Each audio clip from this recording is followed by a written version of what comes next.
పిల్లలు ఇప్పుడు మనము ఉపమాలంకారము గురించి తెలుసుకుందాం. ఉపమాలంకారము నిర్వచనము. ఉపమేయానికి ఉపమానంతో చక్కని పోలిక చెప్పిన ఉపమాలంకారము అనబడును. ఉదాహరణ: సంగీతము అమృతము వలె మధురముగా ఉన్నది. పై ఉదాహరణలో సంగీతము అమృతముతో పోల్చబడినది. వివరణ: ఉపమేయము సంగీతము, ఉపమానము అమృతము, సమాన ధర్మము మధురముగా, ఉపమావాచకము వలె. ఉపమాలంకారంలో 4 అంగములు ఉంటాయి. 1 ఉపమేయము, 2 ఉపమానము, 3 సమాన ధర్మము, 4 ఉపమావాచకము. ఉపమేయము వర్ణింపబడు వస్తువును ఉపమేయమందురు.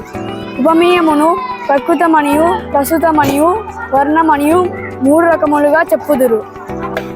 ఉపమానము వర్ణింపబడ వస్తువుకు పోలికగా చెప్పబడిన వస్తువును ఉపమానం అందురు. ఉపమానము అప్రకృతమనియు, అప్రస్తుతమనియు, అవర్ణమనియు 3 రకములుగా చెప్పదురు. సాదృశ్యము లేక సమాన ధర్మము ఉపమాన ఉపమేయములకు రెండిటికి గల సమాన గుణములను సాదృశ్యమనియు, సమాన ధర్మమనియు అని అందురు. ఉపమావాచకము పోలికను తెలిపే పదమును ఉపమావాచకము అందురు.